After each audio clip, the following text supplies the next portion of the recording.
welcome to the Giving Voice to Depression podcast, produced in partnership with the A.B. Korkor Foundation for Mental Health. I'm Terry, the creator and co-host of this podcast. I've lived with depression most of my life, and I know how easy it can be to feel all alone in the experience. I'm not alone, and you aren't either. And I'm Dr. Anita Sands, a licensed clinical psychologist and life coach with a number of my own diagnoses, all of which bring a certain amount of anxiety and depression along with them. There is great power in shared experiences. We share our own as we engage in intimate and candid conversations with our weekly guests, exploring different perspectives on and experiences with depression. We keep it real because depression is real. We keep it hopeful because there truly is hope, in spite of what depression tells you. Hi, Terry. Hello, Anita. So an article in Psychology Today titled, "When Doctors Are at Risk for Suicide," reports that roughly half of U.S. physicians surveyed believe they have met the criteria for mental illness in the past, but did not seek treatment. The reason? Primarily stigma. And research published in the Journal of the American Medical Association found that stigma attached to mental illness is greater among medical trainees and physicians than in the general population. In fact, studies show that 50% of doctors are less likely to work with a colleague who has a history of depression or an anxiety disorder, Wow. with over 4 in 10 admitting to thinking less of such a colleague. A few years back, we found someone with a unique vantage point to discuss this reality from both sides. Dr. Michael Weinstein, an acute care trauma surgeon who lives with depression and has been treated in a psychiatric hospital, a surgeon patient, as he calls himself. Here now is Dr. Weinstein giving his voice to depression.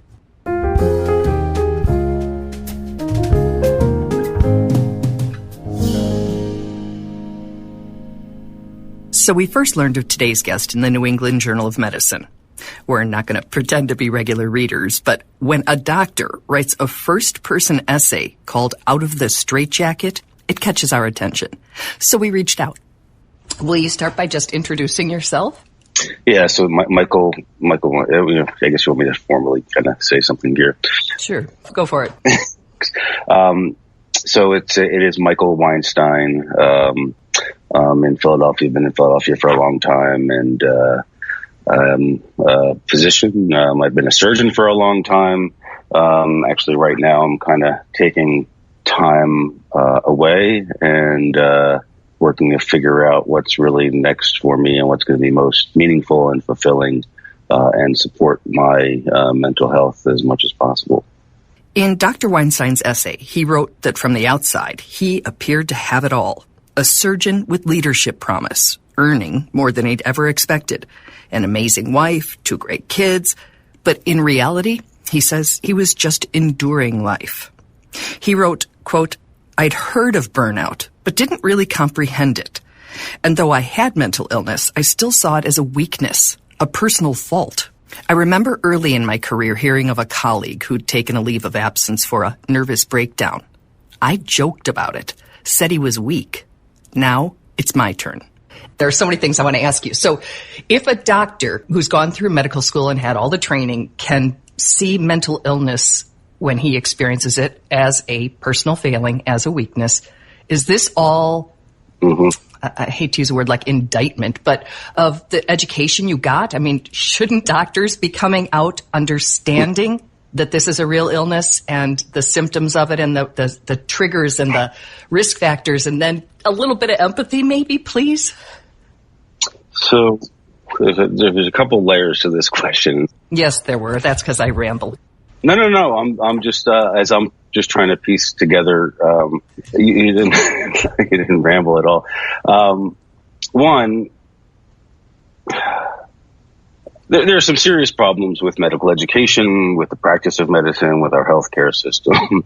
And one evidence of that is, that when people come to medical school and you look at rates of depression, they're pretty much on par with the general population. Within a couple years of medical school, especially when they get to their clinical years, when they start spending time in hospitals and with senior doctors, those rates start to increase. And then when they enter their training, their internship and residency, those rates increase further. Weinstein concludes there is clearly something about that process that needs to be changed in major ways. We had somewhat of a medical education revolution back, I think, maybe even almost 100 years ago now. We need a major revolution to change the way in which we're educating. And there's some positive changes, and there's definitely a focus on that now. But we need there's a lot more work to be done. The second part of my question addressed the need for the medical community to have understanding and empathy regarding mental illness. All of my colleagues probably would describe me as a compassionate and empathic physician. And I can extend that compassion and empathy to others quite well. And in fact, what a lot of folks are saying is that the people that are most empathic and most compassionate are probably at the highest risk of having their own episodes of burnout and depression. And many of us, I know I still do, right, finding that self-compassion and that self-empathy challenging, because it's in some ways, whether it's part of medical education or not, or whether it's part of anyone's upbringing, you learn to want to care for others and want to be of service to others without necessarily thinking about how you're being of best service to yourself. So, teaching that self-compassion, teaching self-awareness, to me, the practice of mindfulness really needs to be integrated from the very beginning of medical education, or for anyone really who's going to be providing care to others, whose work is of service to others, as most of us really are, but especially so in the healthcare system, because you're attending to other people's suffering on a routine basis. So one of the lines in your article, you said colleagues were trying to help you, but you were unreceptive to their efforts. And then the very next line, you said, I was trying to get help in many ways, but nothing seemed to be working. Yeah, I tried to rewrite that several times as carefully as possible as well. I think in some ways what I was trying to say between the lines perhaps is that I think people recognized that I was suffering and had no idea how to help. I think unfortunately because of a lot of different reasons, people don't necessarily know what to say, what to ask, how to listen, how to be supportive. And in many ways, I think many times our default is actually to be avoidant of these conversations, at least in my profession. And there's that other internal part of the equation. And then, in many ways, I wasn't particularly receptive, even for small gestures of help, because I thought I wasn't worthy. I thought I was not. It was my issue, it was my failure, it was my problem, and that I in many ways, one of my many faults is not wanting to ask for help, is to feeling like I should be able to take care of all of this on my own.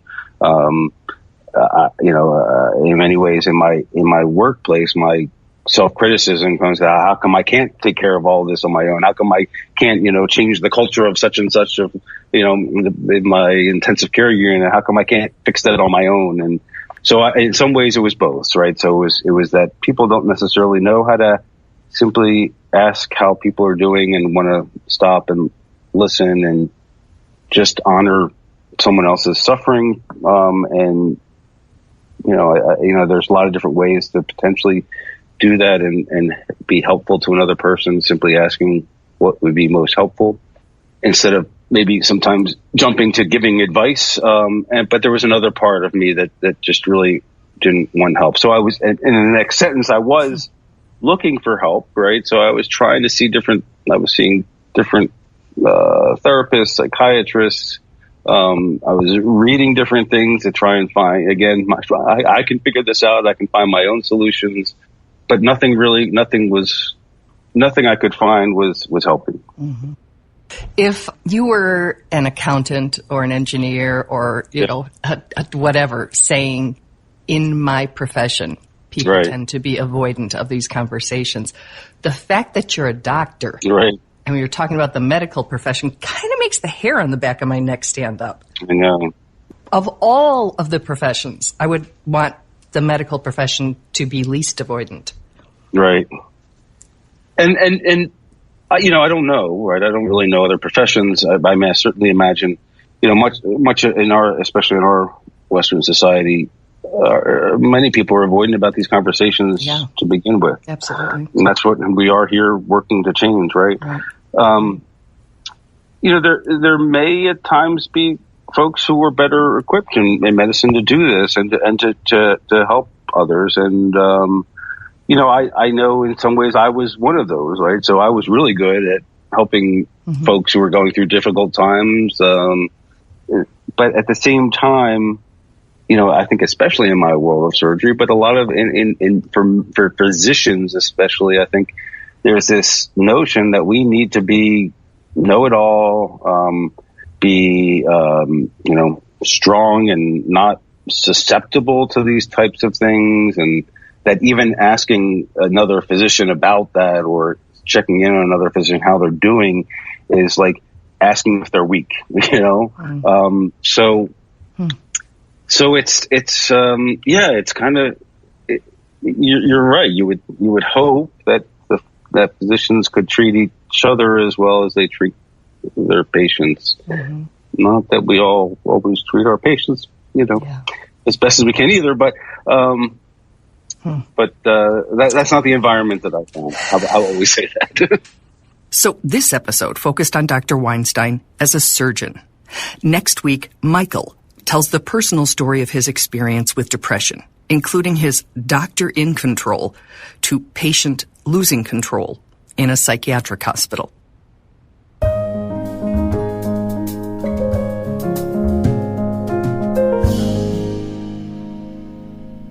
So, Terry, I could not help but think back to my own training program when I was listening to Dr. Weinstein's experience. And I remember being in this clinical psychology graduate program that was modeled after medical school training. And we were working 80 to 100-hour weeks, a completely non-sustainable pace. Students' marriages were falling apart, physical health issues, mental health issues. The stress was just unreal. And I can remember at the time thinking, this is not right. We're supposed to be learning what a healthy, balanced life is and how important self-care is for preventing burnout and for good mental health. And we're going to be going through 5+ years of this horrendously stressful, almost like a hazing kind of experience. And I just thought, this is this is so hypocritical. Yes. How is it we're going to be able to teach people how to take care of themselves when you're telling us what it should look like, but you're not allowing us to actually have that experience while we're learning it? It just didn't make any sense. It doesn't make any sense, but it maybe makes more sense of the fact that so many people believe that the care they get is substandard, and there's a million reasons for that too. But the whole thing, I mean, how, physician heal thyself, that whole thing is, this every time I hear Dr. Weinstein and reread his article, this isn't new. It's not the first time I've heard it, but it's the first time I've heard it in such a raw form from a doctor. Yeah. You just sort of get indoctrinated with these messages of, this is reasonable. You should be able to do this. If you can't, there's something wrong with you. All the kinds of things that we really don't want people to think. We want to be models for not stigmatizing, reaching out for help. And yet, to do that in some of these programs would absolutely jeopardize your ability to function in them. And we already know that there's stigma attached, that there's a lessening of your reputation or the respect that people have for you if you speak out about that. So we do need top down. We need from the top down things to be different. And I hope that they are. I hope that things have somehow changed at least a little bit for the better. since I was in school. But I just remember what a surreal experience that was, of trying to hold on to a shred of health in a program that was supposed to be teaching me what health was and being able to promote mental health for other people. Like I said, just did not make sense there. And it's not subtle. So it's not like some of you gleaned or you were able to, connect these dots. Everybody in it knows that it's not healthy and not functioning. And yet it's been that way for a really long time. I tried so many times, and I've talked with other professionals about, why do you think it was this way? And, one of the answers that was thrown out was, it's very much like the experience of being in boot camp, so that you can train soldiers to not panic in crisis situations. So it has to be, pretty rigorous and demanding. But 5 years of that versus, a few weeks of boot camp, that's more than just we want to prepare you to be able to handle crises and emergencies and not fall apart under pressure. And it also just, that's not what it's going to be like on a day-to-day basis working as a psychologist, where you would need to function at 80 to 100 hour work weeks. It just, the model doesn't fit. Yeah. Exactly. It doesn't fit the reality of how am I going to learn how to take care of myself, prevent compassion fatigue and burnout, to run us through that kind of training. The training was really excellent, but it wasn't healthy.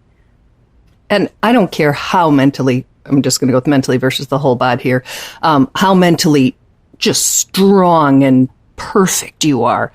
If you don't sleep, again, we'll take the stress out and everything else. Just if you don't sleep for extended periods of time, that doesn't no one benefits. There isn't as I say, the strongest person still needs to sleep. And the idea that we are reliant on all of these very tired, stressed people for our care, really explains a lot. Yeah. I don't understand why it has to be like a hazing.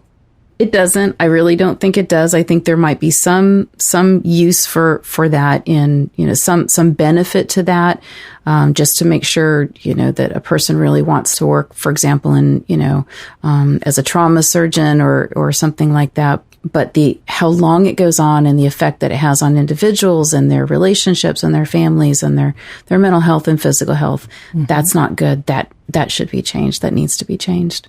Mm-hmm. So this week, we are obviously talking about and focusing on Dr. Weinstein and the medical institution.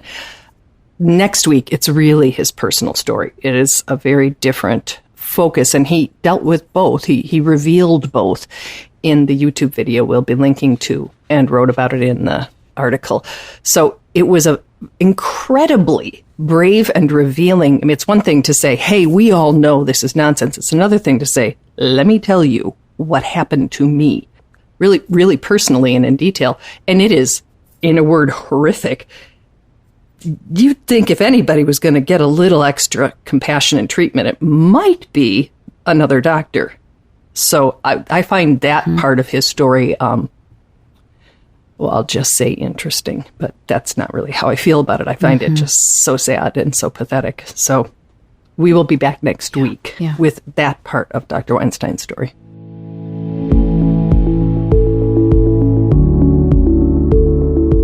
We truly hope that our podcast brings a little more understanding, helps you better articulate and reflect on your own experience with depression, or better understand how to support someone else who is struggling. If this episode has been of comfort or value to you, know that there are hundreds of others like it in our archive, which you can easily find at our website, givingvoicetodepression.com. And remember, if you're struggling, speak up, even if it's hard.